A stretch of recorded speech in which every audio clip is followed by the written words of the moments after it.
Hello मेरे वीरों, आप सभी का स्वागत है मेरे चैनल बी स्मार्टी में।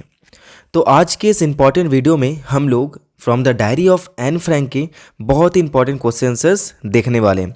तो माय डियर स्टूडेंट्स एंड मेरे सभी दोस्तों, मैं आप लोगों को मिसगाइड नहीं करना चाहता कि यही क्वेश्चंस 110% आ जाएंगे, ऐसा मैं बिल्कुल नहीं बोलूँगा। लेकिन ये सारे क्वेश्चन आपके लिए बहुत इंपॉर्टेंट है। अगर आप इसको पढ़ते हो तो आपको बहुत सारे क्वेश्चन आप बना सकते हो अगर इस टाइप के क्वेश्चन आ भी गए तो। ठीक है, तो चलो हम लोग स्टार्ट करते हैं। सबसे पहले हमारा आता है शॉर्ट आंसर टाइप क्वेश्चन। ठीक है, तो हमारा फर्स्ट क्वेश्चन क्या कहता है, what made Anne Frank right a diary. आखिर ऐसा क्या हुआ कि एन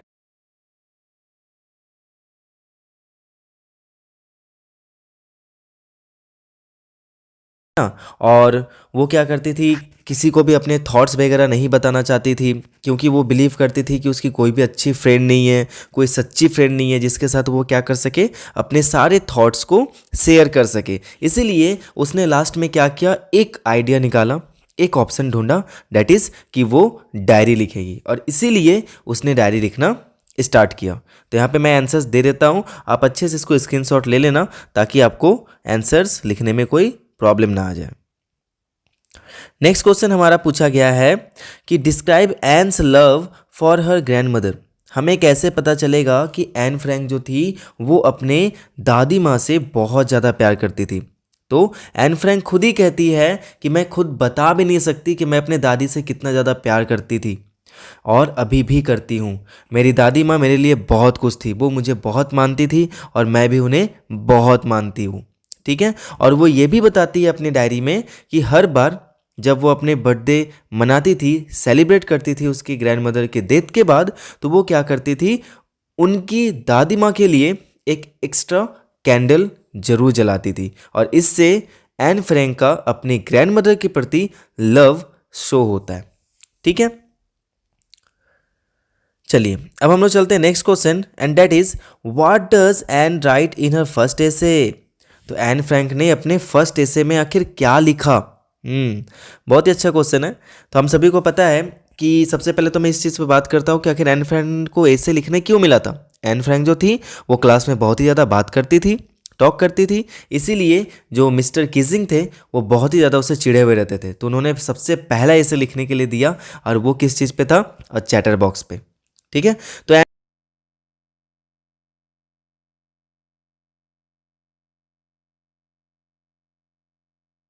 ए से सॉरी उसने एक शॉर्ट पैराग्राफ लिख दिया, हाँ वही ए से लिख दिया।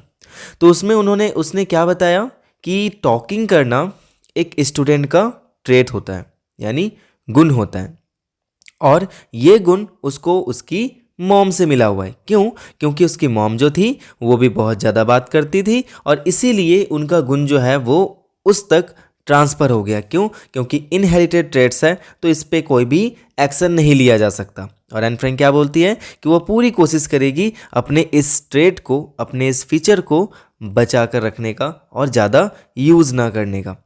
ठीक है, हमारा नेक्स्ट क्वेश्चन पूछा है, paper has more patience than people, do you agree और disagree, give reason. Very important question है माय डियर स्टूडेंट्स, ये वेरी इंपॉर्टेंट क्वेश्चन है कि paper has more patience than people. कोई भी पेपर के पास, कोई भी पीपल के से ज़्यादा पेशेंस होता है, यानी धैर्य होता है। यानी इससे हम ये समझ सकते हैं कि कोई भी इंसान के सामने जब हम बातें करते हैं, उसको कोई अपनी हम सीक्रेट चीज़ें बताते हैं, कि क्या गारंटी है कि वो इंसान जो है वो हमारे उस बात को बचा कर रखेगा, वो किसी और को नहीं कहेगा। अगर कल होकर वो हमारा दुश्मन बन जाए तो डेफिनेटली वो हमारी बातों को किसी और के सामने रिवील कर देगा, और हमारी वीकनेस किसी और को पता चल जाएगी। ठीक है, तो इसीलिए ऐसा कहा गया है कि paper has more patience than people. यानी अगर हम लोगों से कोई चीज़ शेयर करते हैं तो वो कहीं भी आउट हो सकती है, लेकिन अगर हम चीज़ों को पेपर पर लिख के रखें तो वो कभी भी आउट नहीं होगी। ठीक है, और हम पेपर को चाहे तो काट दे, फाड़ दे, फेंक दे, कुछ भी कर दे, वो पेपर जो है वो अपना पेशेंस नहीं खोएगा, और वो किसी और से जाकर बताएगा नहीं। डेफिनेट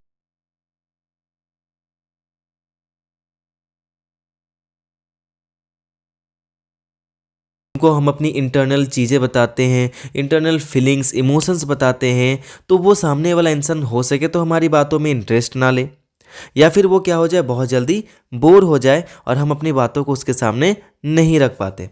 लेकिन पेपर के केस में ऐसा कुछ नहीं होता। जब भी हमें कोई थॉट आती है, कोई फीलिंग आती है, चाहे गुस्सा हो या अच्छा वाला इमोशन हो, तो हम क्या करते हैं, पूरे तरीके से उस पेपर पे हम उसको लिख सकते हैं। हम कितने भी पेजेस लिखेंगे, वो पेपर मुझे ये नहीं बोलेगा कि मेरे ऊपर मत लिखो।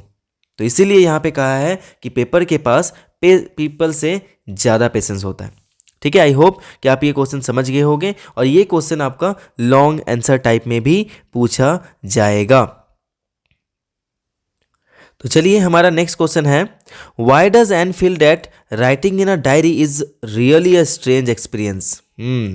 तो हमें ये तो नहीं भूलना चाहिए कि एन फ्रैंक जो थी वो उस समय सिर्फ 13 ईयर्स की थी, है ना, और उस समय वो बहुत ही ज़्यादा एक मेंटल टॉर्चर से भी गुजर रही थी। तो उस समय वहाँ पे एन फ्रैंक के लिए डायरी लिखना थोड़ा सा इसीलिए स्ट्रेंज था क्योंकि वो सिर्फ एक 13 ईयर्स गर्ल थी और वो ये सोच रही थी कि अगर मैं अपने डायरी में कुछ भी लिख दूँ तो कोई भी इंसान जो है वो सिर्फ एक 13 साल के बच्चे के थॉट्स को क्यों पढ़ना चाहेगा भला। और दूसरी बात तो ये थी कि उसने कभी इससे पहले डायरी नहीं लिखा था। तो ऐसी कोई भी काम जो हमने पहले नहीं किया है तो वो काम करने में हमें थोड़ा सा स्ट्रेंज लगता है। तो इसीलिए वो कहती है कि मेरे लिए डायरी लिखना एक स्ट्रेंज एक्सपीरियंस था।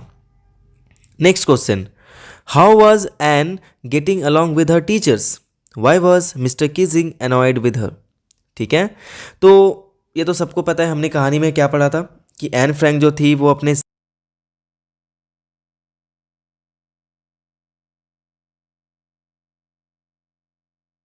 थोड़ा सा ओल्ड फैशन था, जो एन को मैथ पढ़ाता था, है ना, और उससे एन थोड़ी सी चिड़ी रहती थी और मिस्टर किजिंग जो थे वो भी एन से थोड़ा सा गुस्सा रहते थे। क्यों? क्योंकि वो बहुत ज़्यादा बात करती थी, इसीलिए मिस्टर किजिंग के साथ उसका रिलेशन कुछ खास नहीं था, हम ऐसा कह सकते हैं।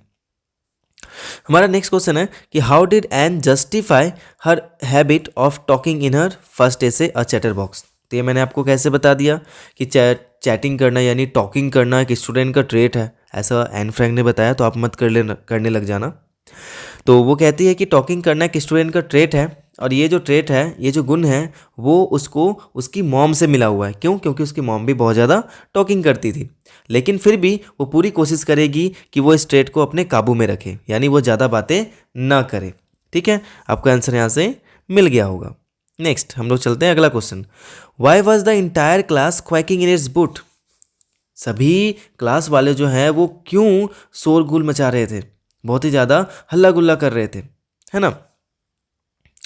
तो इसका आंसर क्या है कि आने वाले समय में एक मीटिंग होने वाली थी, जिस मीटिंग में ये डिसाइड किया जाना था कि कौन से बच्चे को अगले क्लास में प्रमोट किया जाना चाहिए, कौन से बच्चे को अगले क्लास में प्रमोट नहीं किया जाना चाहिए। इसीलिए सभी बच्चे जो थे वो बहुत ज़्यादा घबराए हुए थे, है ना, और इसीलिए सभी बच्चे अपने पैरों को पटक रहे थे, कोई चिल्ला रहे थे, शोरगुल कर रहे थे। डेफिनेटली इसका आंसर हमारा यही होगा। सब एक दूसरे से क्या कर रहे थे, चैलेंज लगा रहे थे कि तुम पास होगे, नहीं मैं वेट करती हूँ, या मैं वेट करता हूँ कि तुम ही पास होगे, ऐसे करके।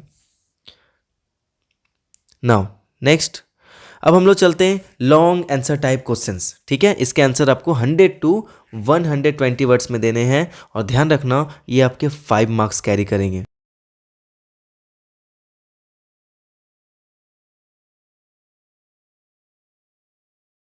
मोर पेशेंस देन पीपल एलुसिडेट, इसको हमको एग्जांपल देकर समझाना है।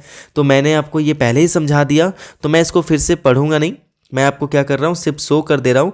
अब फटाफट इसको समझ लेना और समझने के बाद अपने कॉपी में नोट डाउन कर लेना। ये क्वेश्चन जो है वो आपके लिए बहुत ही ज़्यादा इंपॉर्टेंट है, आप इसको बिल्कुल भी छोड़ नहीं सकते। तो चलते हैं आगे।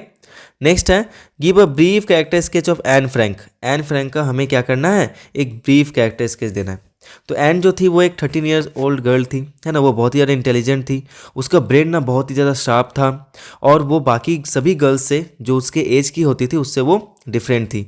वो क्या करती थी, हर एक चीज़ों को बहुत ही क्लियरली एंड डीपली सोच सकती थी और उसके जो थॉट्स एंड आइडियाज़ थे ना वो थोड़ा सा डीप था, जिसको वो किसी के साथ शेयर करना चाहती थी, लेकिन वो किसी भी फ्रेंड पे उतना बिलीव नहीं करती थी। इसीलिए वो अपने अंदर की चीज़ों को, अंदर की इमोशन को, फीलिंग को वो कभी भी किसी से शेयर नहीं कर पाई।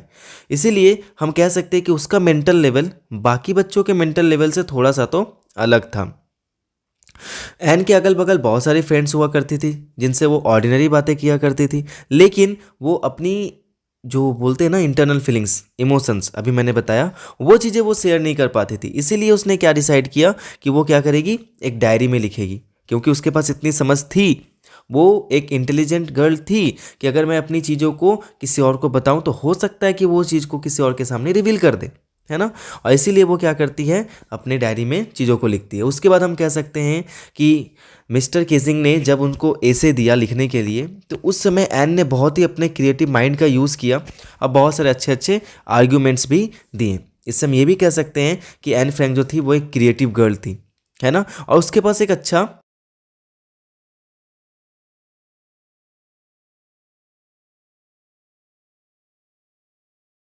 एक चीज़ याद रखना बच्चों, कि जब भी आप कैरेक्टर स्केच क्वेश्चन लिखते हो ना, तो वहाँ पे आपको उस सिचुएशन से रिलेटेड उस इंसान का कौन सा कैरेक्टर शो होता है वो आपको बताना होता है, ना कि उस पूरे के पूरे चैप्टर का समरी लिखना होता है। तो आप कई बार ये मिस्टेक कर देते हो कि आप क्या करते हो, पूरी समरी लिख कर आ जाते हो, आपको लगता है कि आपको पूरे मार्क्स मिल जाएंगे, लेकिन ऐसा बिल्कुल नहीं होता। ठीक है, तो चलिए, यही हमारा लास्ट क्वेश्चन था। And thank you so much for watching this video. I hope कि आपको ये वीडियो अच्छा लगा होगा, और अगर अच्छा लगा हो तो ऐसे ही अपना प्यार मेरे ऊपर बरसाते रहें, और मैं ऐसे ही बहुत सारी वीडियोस आपके लिए लाऊंगा। और नेक्स्ट आपको कौन से इंपॉर्टेंट चैप्टर्स के क्वेश्चन आंसर चाहिए, आप मुझे कमेंट करो नीचे, मैं पूरी कोशिश करूंगा उस चैप्टर का क्वेश्चन आंसर लेकर आने के लिए। Until then everyone take care, be safe and all the best for your examination my dear students and मेरे प्यारे भाइयों एवं बहनों। And thank you so much for watching this video. Meet you in the next one.